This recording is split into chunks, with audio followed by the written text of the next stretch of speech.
Hey guys, today's video is all about my filming setup and the equipment that I use to create my beauty related content here on YouTube and also over on Instagram. I've had a lot of questions about it recently, so I thought it was about time I sat down and filmed a dedicated video. Before I get into it, I do just want to let you guys know that this is like, although it's not like the best setup, this is what I would consider like a semi-pro setup. So there's a lot of equipment. Altogether it does cost quite a bit of money. So if you're only looking at starting out in social media and you haven't even sort of tried to film content yet, I would recommend just using either your iPhone and natural lighting and just see how you go first off. There's a lot of people who have massive successful accounts and that's literally the only equipment they use to create their videos. For me, that's how I started off, but with just like a cheapo camera that was actually my boyfriend's and just natural light. And over the years I sort of wanted to, you know, expand my equipment range and also improve on my quality, so I've just sort of slowly accumulated different bits and bobs over the years, and this is where we are today. So this video might be helpful for those of you who are just curious about what the full-blown setup is. If you're looking for camera recommendations, lighting recommendations, any of that jazz, you might find some of the information helpful in today's video. So I will leave as many links in the description box as possible. If you have any questions or you guys need me to elaborate on anything in particular, feel free to comment below and I'll get back to you. And don't forget to give me a thumbs up if this video was helpful. And yeah, without further ado, I guess I'll get stuck straight on into it. Okay guys, so when we walk into the beauty room, this is my current setup. As you guys can see, I've got a lot of lights. I've got paper backdrops, which I guess I'll start with these. So these are from a company called Spectrum something. I can't remember off the top of my head, but I'll link it in the description box. So I prefer to film all my makeup videos in front of the paper backdrops because they're non-reflective, so they're very easy to light up and also really easy to like adjust to your camera settings. Much easier than filming in front of my actual vanity. I do get a lot of requests from people to go back to filming like my makeup videos in front of my vanity situation, but I find it a million times more difficult to like perfect the lighting and also get like the clearest footage when I sit in front of this. And I think it's because there's just so many lights. Like even when I have it dimly lit, I still find it really hard to get like the best clarity filming like makeup videos in front of that. So I definitely prefer the paper backdrops. They're also easier when you're cropping your footage. So I often I film in landscape and then I crop to a square. So when you have like a blank one colored background, it's really easy to crop your footage. Whilst if you have like a structured background, it's very difficult to get like the square of the mirror perfect to like the square of the frame, and also you being in the center of the frame, if that makes sense. So I definitely prefer paper backdrops for makeup videos. I don't mind doing chatty videos in front of my mirror setup, but not makeup videos anymore. So next up, I'll chat to you guys about my lighting setup. So as you can see, I don't actually have my overhead light on. It is a really bright LED bulb, which I got on purpose because I thought, oh yeah, like it'll light my bedroom up even more for filming. But I find if I have that on, it casts a really weird like shadow over my face because of where it's positioned. So I never film with that on. I use just strictly these lights. So I have two umbrella lights, which are both off eBay, and then I have one softbox, which I have sort of lighting up the ceiling, so it kind of like lights up the whole room rather than just like directing it straight at me. So the softbox and the umbrella lights are both off eBay years ago. They weren't expensive at all. If you just type in umbrella lights or softbox, you guys will see that there's heaps of different alternatives and buys that you can actually purchase them from. Spectrum, who makes these backdrops, also sells full like studio light setups as well, and they even sell ring lights. So my ring light is actually from a brand called Glamour Makeup Mirrors. This exact one they don't have anymore. They have a newer version, but I love my ring light. It has like cool and warm tone settings, and you can adjust the brightness, which is really important. I have really sensitive eyes, so I often have to like adjust the lighting to how sensitive my eyes are.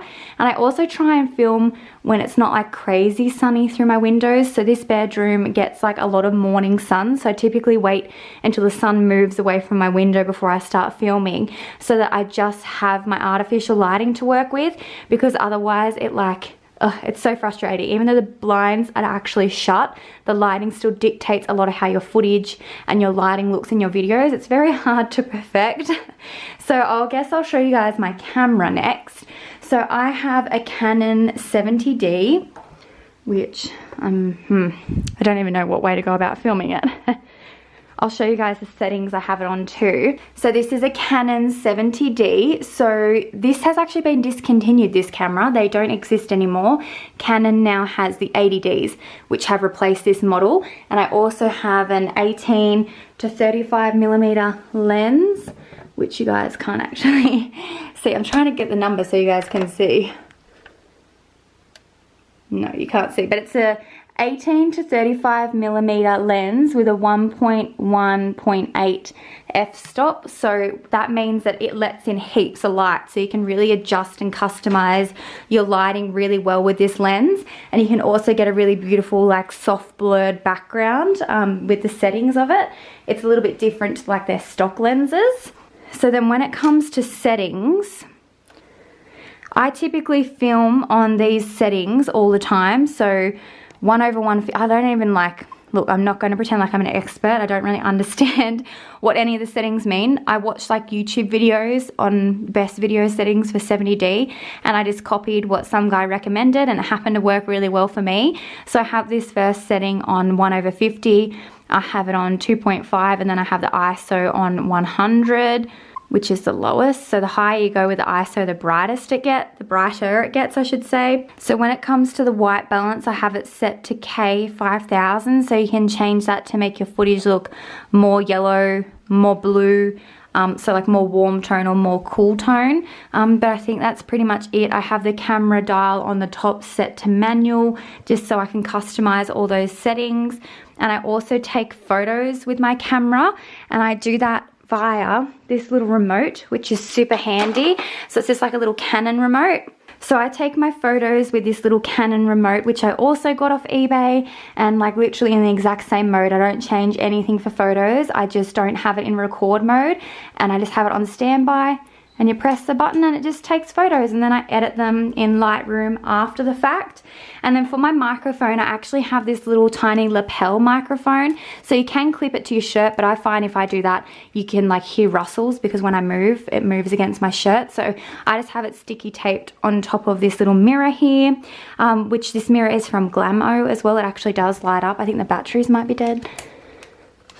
No, they're not. There you go. My little Glamo mirror still has battery life. So I just have the little lapel mic sticky taped to that, and you can get them off eBay too. And it just like plugs into the microphone jack on the side of the actual camera there.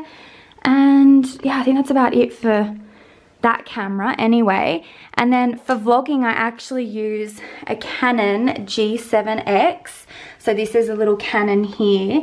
It's a really great camera. It has a little flip up LCD screen, which is super handy. And I just have it currently on a little Gorilla tripod. So it's like one of those monkey ones that like bend and can grip onto heaps of different things, which I'm sure this is like not easy for you guys to see with me holding it like this.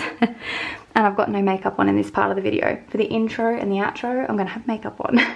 And then I also have just like another little sort of basic tripod. I would never put my 70D on this, because my 70D has such a big lens that it's really heavy, so it would like tip forward. So I only use this tripod for my vlogs, and it's just got like a little mount bit, and I actually got this from The Good Guys, so I don't remember how much it was. I got it years ago.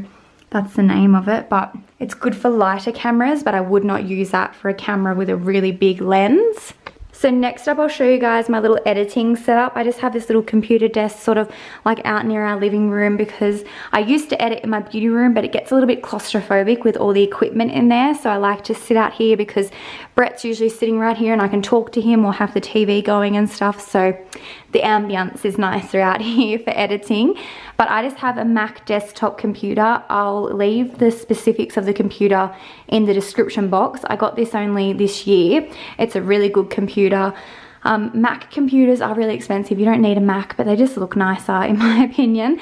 But when I ordered the computer, I actually got Final Cut Pro put on it. So up until the start of this year, I was using iMovie, but now I'm using Final Cut Pro, which is actually really, really handy because you can customize like all of your video dimensions. So I can actually edit in a square, whilst before I was editing in like landscape and then just letting Instagram crop it. But now I can crop it myself in editing, and I can also like create stories as well. So I'll leave all the dimensions of what I edit everything in the description box for you guys too. But it's just so much handier having Final Cut Pro because I can just do so much more with the editing. But in saying that, you guys don't need it. It is an expensive program. It costs like nearly $500. iMovie will do the trick. You just can't like customize the dimensions like this in iMovie, which is a little bit frustrating. I don't know why they don't offer that. Like, why don't they even offer that like as an extension or something? I don't know. But anyway, that's the computer. And then I have a new microphone, which is actually a blue Yeti microphone. Yeti Nano is what it's called. I gave it a little test run and it sounds really great, but I'll be using this for voiceovers. It's a little USB connectable microphone, so this is going to be really good for voiceover content, and also if you're someone who wants to do like, you know, Skype calls, or you want to do podcasts or anything like that. It's a really great microphone for that. So I'm excited to like start using it, because before I was just bringing my Canon camera out and literally recording video, but with it facing the wall and recording the audio. So it's nice to have a proper microphone. So I'm excited to add that to the collection. I like did a little trial with it and it was so nice and clear. The audio, just really crisp, clear sound. And yeah, I really like it. So I think that's everything. I nearly forgot to tell you guys too, when it comes to flat lays, I have a stone kitchen benchtop, but I actually just use marble contact paper. It's literally the same sort of contact paper you put on your books. I got this from Kmart, and I use this for my backgrounds of my photography because it's, you know, portable, so I can take it wherever the natural light is. I find that if I have some decent natural lighting, my flat lays turn out better. So I just lay this on the floor and snap away. And I take all of my flat lays actually with my iPhone, and then I also just use Lightroom to edit my photos. So you can customize a heap of different things in Lightroom. Let me just, oh gosh, if I can ever get to the photo. Oh, where's a good one? This might be a good one.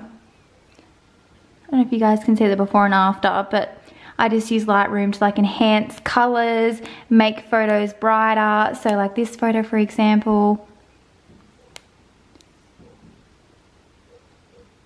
So yeah, I use Lightroom to do that. I'm not going to go into detail about how exactly, like what settings I use, because I use different ones all the time, but you can play with the brightness, the contrast, the exposure. I typically play with the exposure, contrast, the whites, black, and then in color. I play with all the colors as well. I usually cool my photos down a little bit. I usually put a little tint on there, here and there. And then you can also go into the color wheel and change the colors in there too. So yeah, Lightroom's a really great app for photo editing. I highly recommend getting it. But all in all, I think that's everything. So I hope you guys found that video helpful. If you did, please do give me a thumbs up. If there's anything I missed and you have any other questions, feel free to comment them below and I will get back to you. And yeah, I think that's everything. So thank you so much for watching. I'll be talking to you guys soon. Bye.